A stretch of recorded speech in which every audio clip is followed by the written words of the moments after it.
to It's All Her, the podcast. I'm your host, Jordy Lucas. I'm the founder and editor of It's All Her. I was an actress in a previous life and I'm a mum to a toddler. I've got a lot going on and I have a passion for helping women live simpler, better lives. For the latest in lifestyle and entertainment news, head to itsallher.com. Welcome back. How was your week? It's a sad week for women as we obviously saw Roe v. Wade overturned in America. Actually, it's a sad week for everyone because pregnancy affects everyone.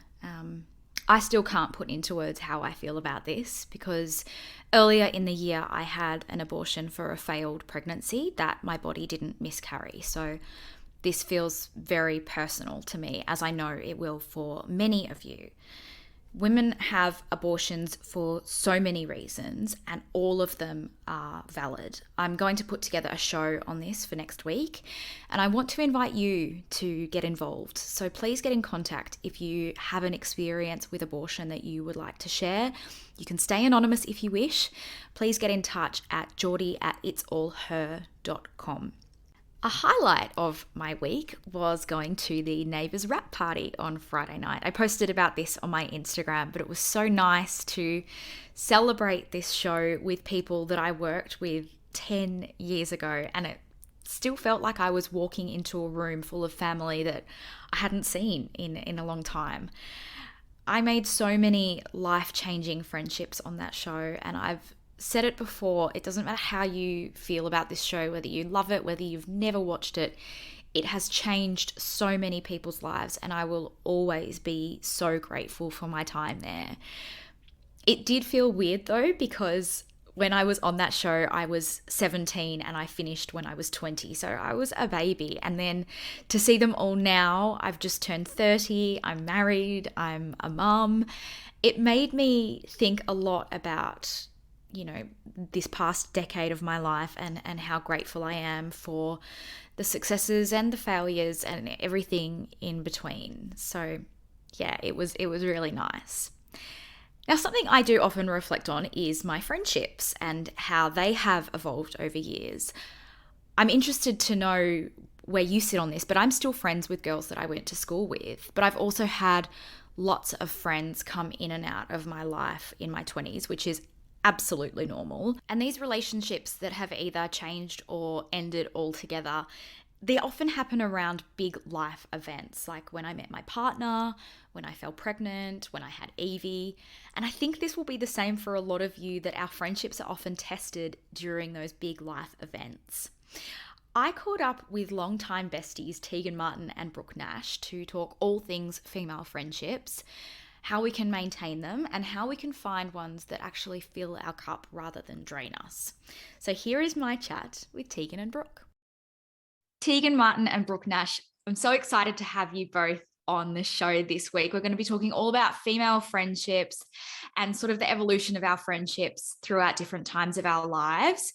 You two are besties. How did you meet? Oh, we've been friends for so long now. It's been about 12 years, which is just crazy. Yeah. We've just ran into each other so many times through the start of our friendship, and it sort of was just like meant to life. Be. Yeah, life just kept on putting us in the same pathway. Yeah. We met at Miss Universe actually in I think we worked out it was 2010.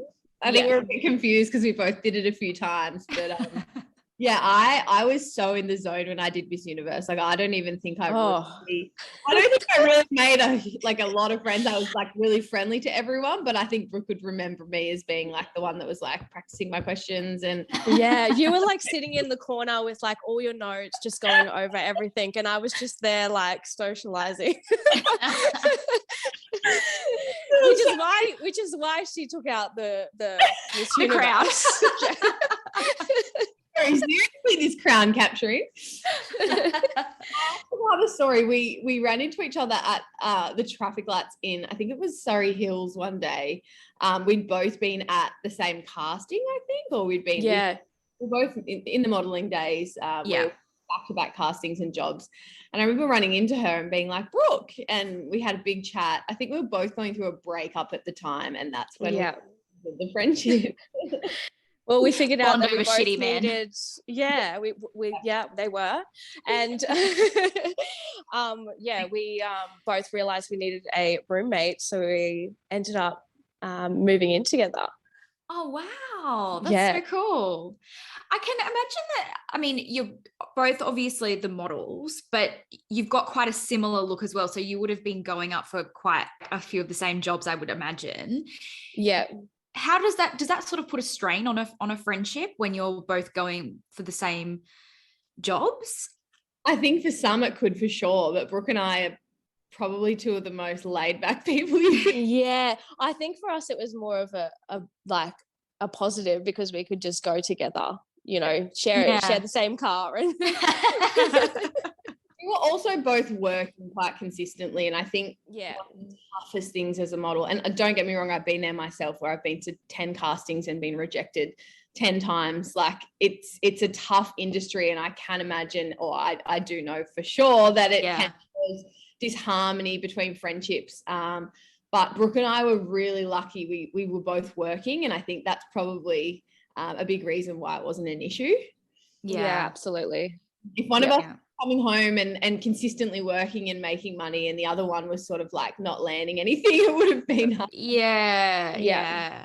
What do you think are some of the keys to finding those female friendships that are genuinely supportive? That's a good one. I think the biggest trick is to learn to step back from the ones that aren't. I think that's the hardest part.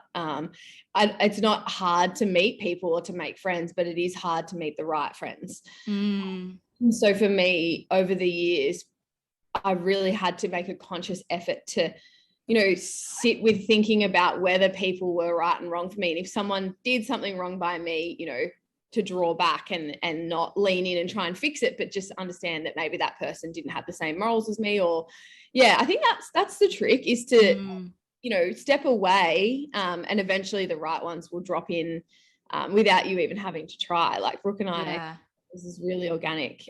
We kept, as Brooke said, we kept landing in the same place. It was almost like it was meant to be. Yeah. I think as well, finding friends that are genuinely happy for you when something good happens in your life. I noticed a huge shift in my friendships when I met my now husband, but there were some friends that I thought, would you just prefer me to be single because it's more convenient for you, or are you actually happy for me? Yeah, absolutely. I couldn't agree with both of you even like so much. Like every time you go through a big life-changing experience, you sort of see your friendship dynamics shift and change. And I definitely experienced that when I fell pregnant, because a lot of my friends weren't sort of there yet. So a lot of the friendships I had did shift and change. And did you lose friends? Because I did when I fell pregnant. I wouldn't say I've lost them. I've definitely fell out of touch with friends. But I don't think I've lost any. Just you don't have as much time for as many friends as you did before you were a mum. So, and I think those friendships that you have that are really social based, that are based on going out and having fun, if there's no deeper basis to the friendship, they're the ones that kind of shift because you don't have time, and you are pregnant. Obviously you can't go out and have drinks and all that sort of stuff anymore. So those are the friendships and the relationships that sort of wane a little. Yeah, and I think it was hard for me to sort of justify whether it was going through COVID, because I was pregnant through COVID as well, whether it was, you know, me shifting into motherhood, or whether it was the fact we were going through COVID. So I just didn't know how to justify what I was going through, because everyone was sort of going through something through COVID as well. So we actually spoke about this, and I remember saying to Brooke, it's actually often not about you, it's about them. So if someone's acting differently towards you because you're in a different stage to them, or you're feeling a bit of tension, or maybe even you know, jealousy, or they're actually acting on the nastiness, whatever it may be, it's a reflection of them and where they're at. And sometimes you flip the narrative in your head and think of it like that, it softens it and makes you stress a lot less over it. Yeah, that's absolutely. so true. So Brooke, what were some of the things that you really appreciated in your friends when you were pregnant and when you had your first baby? Well, because I was the first to fall pregnant, I found like some of the reactions that my friends had very different, but most of them were super supportive, and they'd asked me loads of questions about what I was going through, how I was feeling, and I felt like that really made me feel like they supported me and they were excited for me to go through this new journey. But some, you know, weren't as how would you say, as interested. So I think, just being supportive, like, and asking questions, because going through pregnancy is just such a wild experience. And being able to talk about it with your friends is so nice and helpful going through that experience, knowing that you have people there that are interested and want to help you. Because I'm in the same position as you. I'm the first out of, well, at least my school sort of cohort that fell pregnant. I feel like I'm going to be a better friend to them when it's their turn. Like I'll be able to really support them really well. Yeah, I think going through pregnancy yourself, you realize what exactly a woman needs while they go through that. But like, in saying that, like, some of my friends that don't have kids were so amazing, and I'm so thankful for all of them. And Tees, when you said before about assessing how people make you feel and those friendships that aren't maybe filling your cup, how do you sort of step away from those friendships and create a bit of space when you know it's going to be the best thing for you? I mean, sometimes you can actually, some people take the approach of saying something, I'm just taking space at the moment. I didn't agree with what you said or did, because they haven't actually done anything, and it's more just an energy or like a feeling you're getting from them. It's pretty easy to sort of just not go out of your way to make as much effort to see them, or maybe you'll be busy a few times in a row. And I think people generally get the gist of it once you've said no to a few things. And I think I've actually had friendships sort of come back to life when I've taken a step back, and I think they've then realized, I didn't handle that very well. Like I didn't say anything to her as such, but she, I can't use the mum thing, but I could use like when I won Miss Universe, and all of a sudden I was in a very different place, and I had very different people receive that in very different ways. Some were supportive vocally, some were not saying much at all, and some just went MIA. And those friendships can come back, but sometimes I think if you maybe don't say yes to seeing them for a few times, they might think, okay, I think she's picked up on how I was feeling, and that's not good enough. And I've had friends apologize to me and say, you know what, I wasn't there for you. This is how I felt, and I'm really sorry. And, I'm absolutely fine to see them from that point on. I think it's in a romantic relationship, you just need to communicate. Yeah, absolutely. Not enough communication in friendships. It's like differently to a romantic relationship, and I don't know why. Like, I'm always the one in my group. My friends always speak about how I'm the one that will pull people up on things that made me hey, like, you said something and it kind of made me feel like this. Did you mean it like that? And often I've read it in the wrong way or whatever, but it just immediately clears the air and makes the friendship so much easier if you just bring it up. I'm such a people pleaser. I can never bring things up.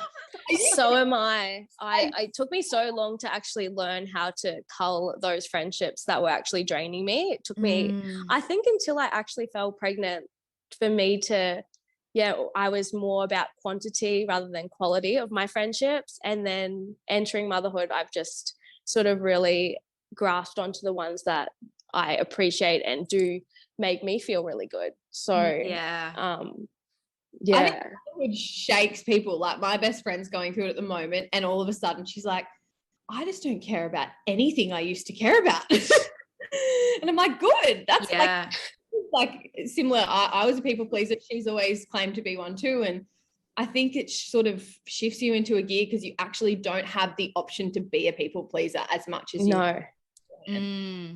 I think coming into my 30s as well, I care a lot less. Yeah. Like I just don't care as much about and it is that thing, that quality over quantity. Like I would rather have 4 or 5 really close good girlfriends than a group of 10 that are mediocre. Yeah, absolutely. I couldn't agree more. My journal yesterday, I have it right next to me, which is why I thought it was funny when you brought it up, Jordy. I wrote people in my corner, and I haven't finished it. It's not just 5. I literally wrote in brackets genuinely. Yeah. I thought it was really funny that you brought that up. I'm like, I only sat with this yesterday where I was like, I want to like do some goal setting and manifesting or whatever. And I started writing people down that I like actually genuinely believe want me to succeed. And like, yeah, not many. I don't know. Like I could say they're probably under 10. But Brooke would be one of them. Thanks, darling.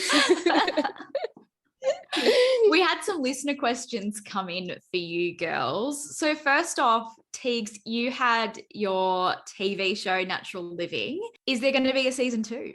I can confirm that there will be. How exciting. So it is a brand funded show. So at the moment they're in the process of selling it. So with any television there is always ifs and buts. It has to go right through the selling process. So we're waiting to see, but the network loved it and have confirmed that we have a spot. So yeah, I'm saying it is. That's so exciting. And that is really hard, isn't it, when you have to kind of sell these, like it's hard to be at the mercy of sponsors and things like that.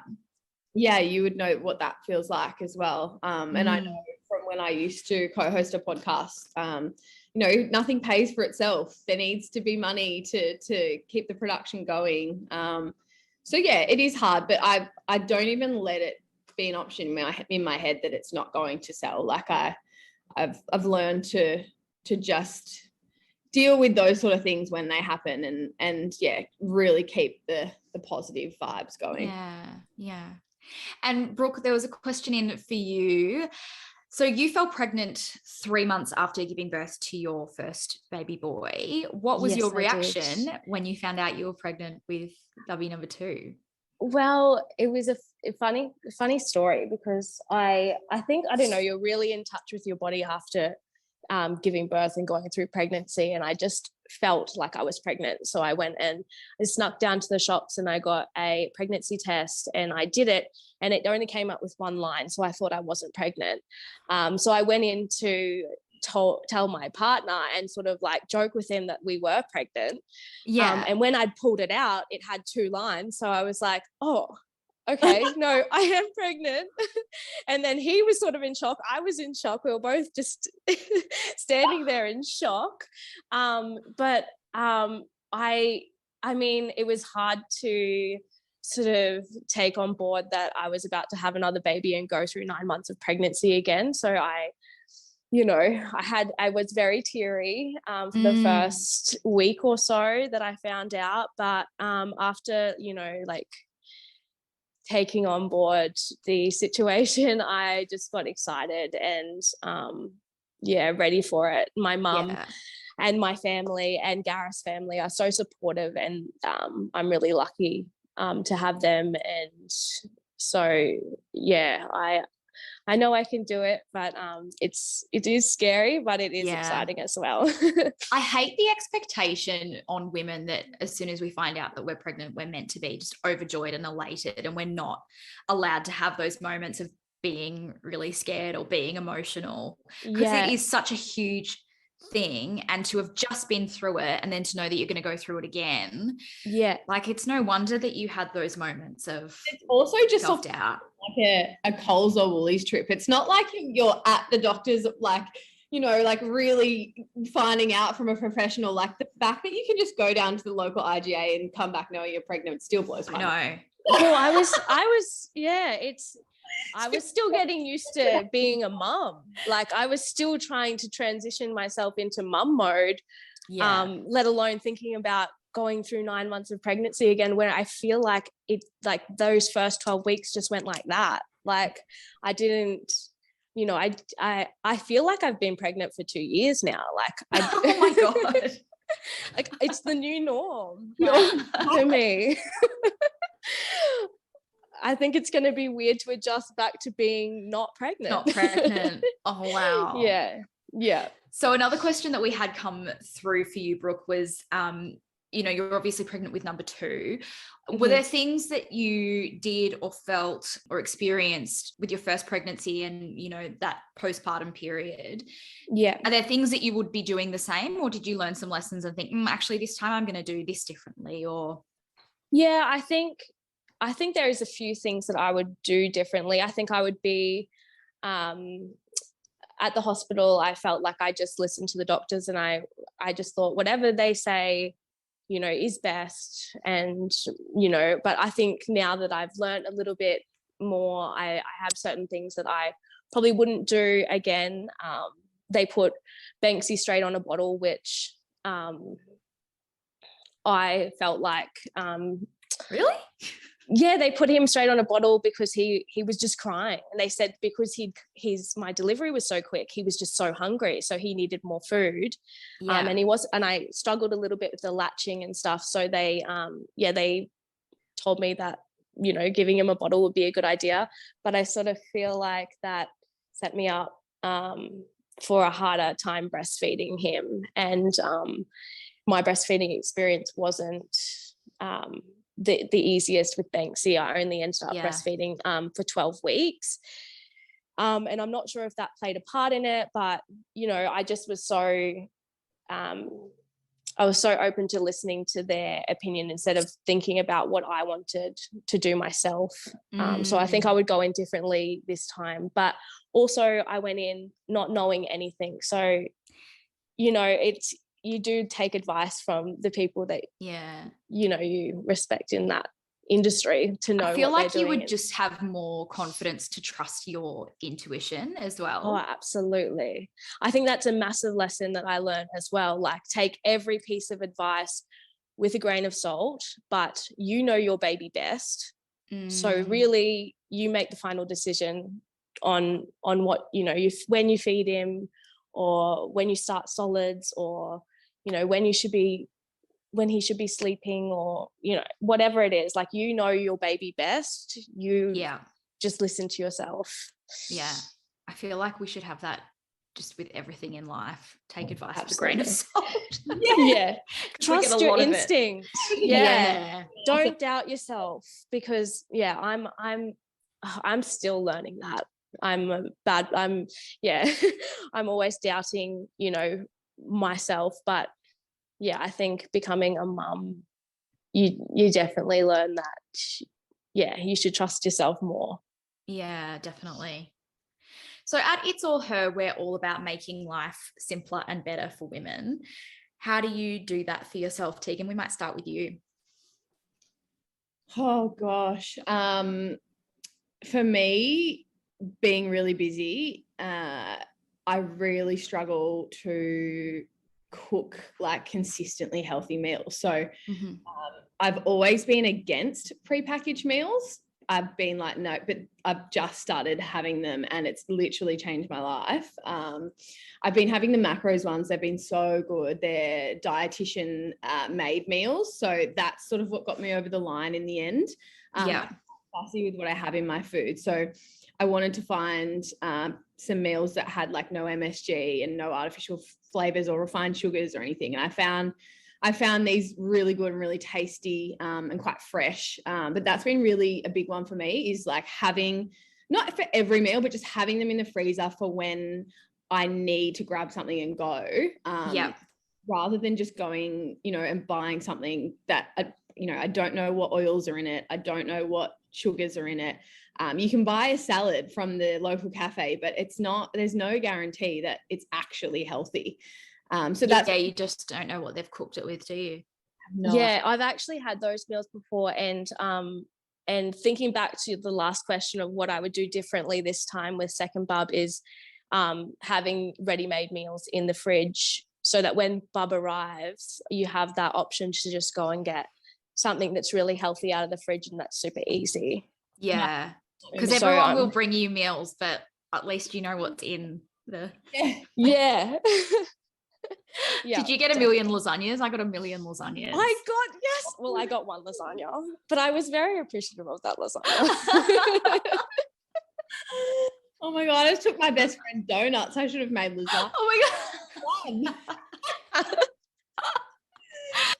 The donuts probably went down better than the lasagna overnight breastfeeding. True. Yeah. How long does it take to cook and clean up? It's like, it feels like a constant, and I don't even have kids. Yeah. You do it with kids. It just feels like it's way too much time in a busy day. I feel like there's just a revolving door of cooking, cleaning, and washing. Like, I don't know how people with like more than 2 kids keep up with their washing. That's one thing that's scaring me about having 2 kids, because my washing has doubled since having Banksy. And then is it going to double again with this baby? Like, I don't know how to keep up. You're going to have more spew and more poo to clean up. Auntie Tegs will come to help. You're going to have to move in. I need some warming up. You haven't on the kid thing during this episode, so cuddles will change my mind.